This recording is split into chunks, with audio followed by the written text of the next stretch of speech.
Leader of the అపోజిషన్గా రాహుల్ గాంధీ పార్లమెంట్లో చేసిన పవర్ఫుల్ ప్రసంగం ప్రధానమంత్రికి సైతం ఒక రకంగా వ్యూహాలను వెతుక్కోవాల్సిన పరిస్థితి తీసుకొచ్చింది. ఎందుకంటే పెరిగిన బలంతో మరింత ఐక్యంగా ఉమ్మడి ప్రతిపక్షానికి తాను నాయకుడిగా ఇంప్రూవ్ అయిన ఇమేజ్తో రాహుల్ గాంధీ పార్లమెంట్లో మొదటి ప్రసంగం నడిచింది. సాధారణంగా జాతీయ మీడియా కానీ రాజకీయ అబ్జర్వర్స్ కానీ రాహుల్ గాంధీ పర్ఫార్మెన్స్ను చాలా ఫెయిర్లీ హయ్యర్ లెవెల్లో రేటింగ్ ఇస్తున్నారు. సో భారతీయ జనతా పార్టీ దాన్ని ఏమైనా విమర్శించినాయండి, కానీ ఒక ఇండిపెండెంట్ అబ్జర్వర్స్ మాత్రం Rahul Gandhi made an impact అని. అందుకే ఇప్పటికీ కూడా ప్రధానమంత్రి 2 గంటలకు పైగా రిప్లై ఇవ్వాల్సి వచ్చింది, మధ్యలో 2 సార్లు ఇంటర్వ్యూన్ కావాల్సి వచ్చింది.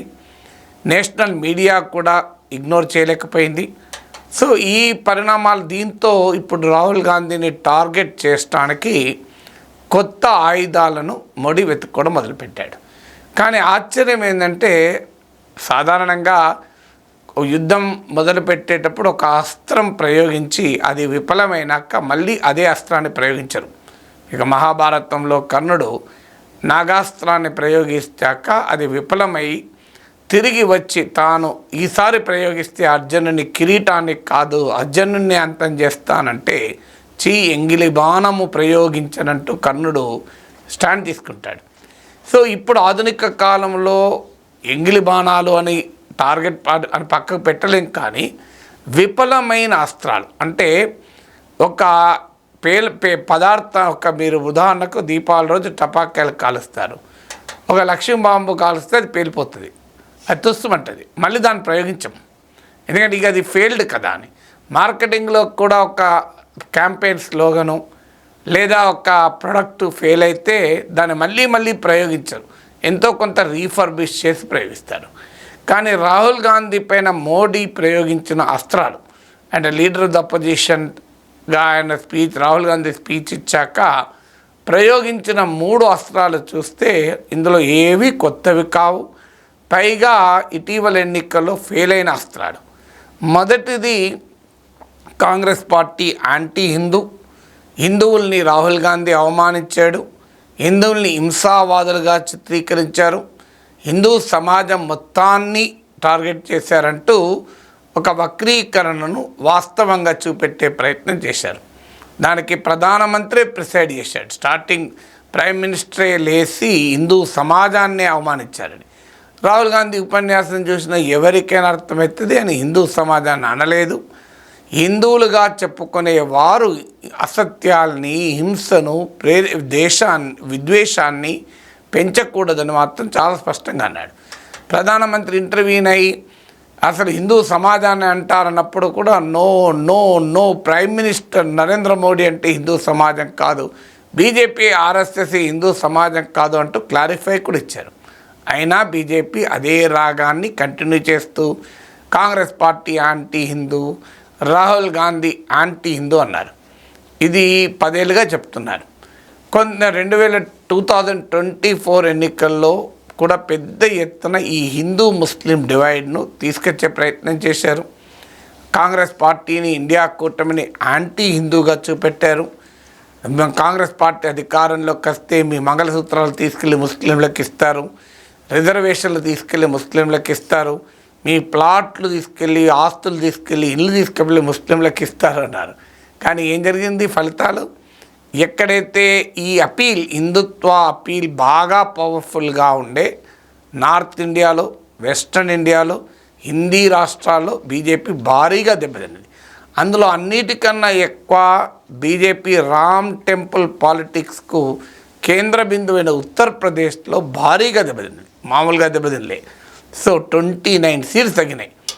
అందులో అయోధ్య సీటు కూడా ఓడిపోయారు. రాహుల్ గాంధీ నిన్న పార్లమెంట్లో అదే విషయం చెప్పాడు. అయోధ్య కూడా ఓడిపోవడం ఒక సింబాలిక్గా, అది ఇంద్రేష్ కుమార్ లాంటి ఆర్ఎస్ఎస్ నాయకులు రాముని భక్తుల అహంకారానికి రాముడే వారిని శిక్షించాడు అని కూడా అన్నాడు. సో అందువల్ల ఈ హిందూ ముస్లిం అస్త్రము తమ ప్రత్యర్థులు యాంటీ హిందూ, తాము మాత్రమే హిందువులము, మిగతా వారెవరు హిందువులు కారు, ఎవరు ఏమన్నా దాన్ని హిందూ వ్యతిరేకంగా చిత్రీకరిస్తాం అనే వ్యూహం ఎప్పటికీ ఫలితాలు ఇవ్వదు. దాన్నే లా ఆఫ్ డిమినిషింగ్ రిటర్న్స్ అంటారు. సో ఎకనామిక్స్లో ఒక సూత్రం, నువ్వు ఒకే దాన్ని పదే పదే పదే వాడితే దాని నుంచి వచ్చే ప్రయోజనము ఫలితము తగ్గిపోతుంది. అందువల్ల ఈ యాంటీ హిందూ పొలిటికల్ నరేటివ్ను మళ్ళీ మళ్ళీ కాంగ్రెస్ పైన మళ్ళీ ప్రయోగిస్తే అల్టిమేట్గా జరుగుతుంది ఏంటంటే, అది అయోధ్య టెంపుల్ సిటీలో కూడా బీజేపీని ఓడించింది. వారణాసి టెంపుల్ సిటీలో మోడీ మెజారిటీ 3వ వంతుకు పడిపోయింది. సో ఇలా పుణ్యక్షేత్రాల్లో కూడా బీజేపీ గెలవలేకపోయింది. సో అందువల్ల ఇది ఒక ఫెయిల్డ్ అస్త్రము. పూర్తిగా ఫెయిల్డ్ కాకపోయినా డిమినిషింగ్ రిటర్న్స్ అంటే ప్రయోజనాలు ఇవ్వడం తగ్గిపోయింది, అయినా కూడా అదే అస్త్రాన్ని ప్రయోగిస్తున్నారు. ఇక రెండవ అస్త్రం రాహుల్ గాంధీ ఉపన్యాసం జువనైల్, చైల్డిష్, ఇవి పిల్ల చేష్టలు అంటూ ప్రైమ్ మినిస్టర్ కొట్టిపారేశారు. సో పిల్ల చేష్టలు అని అనడంలో ఉద్దేశం రాహుల్ గాంధీ ఇమేజ్ను దెబ్బతీయడం.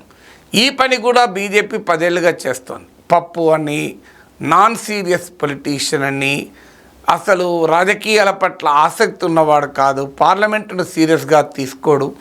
ఈ క్యాంపెయిన్ అంతా చేసి ఆఖరికి కాంగ్రెస్ ముక్త్ భారత్ అని కాంగ్రెస్ బలాన్ని రెట్టింపు చేశారు. కాంగ్రెస్ పార్టీ పని అయిపోయిందంటే 99 సీట్లతో దిగ్నీకృతోత్సాహంతో వచ్చారు. ఇండియా కూటమి నిర్మించారు, బలమైన కూటమి నిర్మించారు. ఇప్పుడు ఆ కాంగ్రెస్ పార్టీకి మిత్రపక్షాలకు మధ్య విభేదాలు తీసుకొచ్చేటువంటి ఎత్తుగడలు అనుసరిస్తున్నారు. పరాన్న జీవీలు, కాంగ్రెస్ పారాసైట్ మిత్రపక్షాల ఓట్లను తెచ్చుకొని గెలుస్తుంది, ఎట్ ది ఎక్స్పెన్స్ ఆఫ్ మిత్రపక్షాలు గెలుస్తుంది అంటూ ఇండియా కూటమిలో కాంగ్రెస్కు ఇతర మిత్రపక్షాలకు అగాధాన్ని సృష్టించే ప్రయత్నం ఆల్రెడీ చేస్తున్నారు. సో రాహుల్ గాంధీని 10 ఏళ్ళుగా పప్పు అని అల్టిమేట్గా ఏం జరిగింది, రాహుల్ గాంధీని ఒక రకంగా హీరో చేశారు. ఇవాళ రాహుల్ గాంధీని పప్పు అంటే సమాజం కూడా అంగీకరించే పరిస్థితి లేదు. ఎందుకంటే క్లియర్గా Rahul Gandhi is now the leader of the opposition. పార్లమెంట్లో లీడ్ ఆఫ్ ద అపోజిషన్ను బ్రిటిష్ పార్లమెంటరీ డెమోక్రసీలో షాడో ప్రైమ్ మినిస్టర్ అంటారు. ఇవాళ రాహుల్ గాంధీ అనివార్యంగా నరేంద్ర మోడీ గుర్తించాల్సిన షాడో ప్రైమ్ మినిస్టర్గా మారాడు. అందుకే నిన్న ఇంటర్వ్యూ అవుతూ నరేంద్ర మోడీ ఏమన్నాడు, రాజ్యాంగం నాకు నేర్పింది ప్రధాన ప్రతిపక్ష నేతను గౌరవించమని అని. ఇన్ని రోజుల తర్వాత రాహుల్ గాంధీని గౌరవించాలి అన్న కాన్షియస్నెస్ భారత ప్రధానమంత్రికి తప్పనిసరి పరిస్థితి అయింది. అందువల్ల దాన్నే సామాజిక శాస్త్రవేత్తలు డీపప్పువైజేషన్ అంటారు. ఇప్పుడు మళ్ళీ అదే పని చేస్తూ జువనైల్, చైల్డిష్, పిల్ల చేష్టలు అంటున్నారు. నేను ఇంకో వీడియో కూడా చెప్పాను, అగ్నివీరు పైన మాట్లాడడము, demonetisation, GST, Agniveer, NEET, paper leaks, farm laws, వీటన్నిటి మీద మాట్లాడడం చైల్డిష్ ఎట్లా అవుతుంది అని. సో అందువల్ల మళ్ళీ ఆ ఫెయిల్డ్ అస్త్రాన్ని ప్రయోగిస్తున్నారు. ఇక మూడోది మళ్ళీ చాయ్వాలా, తిరిగి తన హంబుల్ బిగినింగ్స్ను గుర్తు చేస్తూ చాయ్వాలా 3వసారి ప్రధానమంత్రి ఆయన దాన్ని సహించలేకనే ఈ దాడి చేస్తున్నారు అన్నారు. ఇలా తన పేదరికాన్ని, తన సామాన్యుడి నేపథ్యాన్ని మళ్ళీ మోడీ ప్రస్తావిస్తూ రాహుల్ గాంధీ డైనాస్ట్ అని ఇది కూడా 10 ఏళ్ళుగా చెప్తున్నారు. రాహుల్ గాంధీ డైనాస్ట్, తాను చాయ్వాలా అని. చాయ్వాలా నుంచి ఆఖరికి భగవంతుడు నాకు ప్రత్యేక కార్యక్రమం పైన ఇక్కడికి పంపించాడని కూడా అనడం ఆల్రెడీ చాలా పెద్ద వివాదం కూడా అయిపోయింది. సో భగవంతుడితో డైరెక్ట్గా కాంటాక్ట్ ఉంది ప్రైమ్ మినిస్టర్కి అంటూ నిన్న కూడా రాహుల్ గాంధీ ఎద్దేవా చేశాడు. నాన్ బయాలజికల్ ప్రైమ్ మినిస్టర్ అంటూ కొత్త పేరు కూడా కాంగ్రెస్ పార్టీ ప్రతిపక్షాలు పెట్టాయి. ఏదైనా మళ్ళీ చాయ్వాలా అన్నారు. కానీ మీరు ఈ ఎన్నికల్లో చూడండి, సామాజికంగా అణగారిన కులాలు, ఆర్థికంగా చితికిన బతుకులు అనుభవిస్తున్న పేదలు ఈసారి బీజేపీకి వ్యతిరేకంగా ఓటేశారు. మీరు కంప్లీట్గా ఎలక్షన్స్ అనలైజ్ చేయండి, క్లియర్గా అర్థమవుతుంది. ఇన్ఫ్లేషను, ధరల పెరుగుదల, ఎంప్లాయ్మెంటు, ఈ కన్సర్న్స్ పనిచేసిన చోటల్లో బీజేపీ ఓడిపోయింది. అందువల్ల నీవు చాయ్ వాలావా, కాఫీ వాలావా అన్న సంబంధం లేదు. నీ నేపథ్యం ఏమైనా కానివ్వండి, what you do for the people అనేది క్రైటీరియా అవుతుంది. You might be born as a silver spoon in his mouth అని ఇంగ్లీష్లో ఈడియం ఉంది. అంటే పుట్టడంతోనే ఒక వెండి స్పూన్ నోట్లో పెట్టుకుని పుట్టారని. వెండి పెట్టుకోండి, you might have been born with a golden spoon in your mouth, or you may be a chai wala. Ultimately what did you do to the common man అనేది చర్చకు వస్తుంది.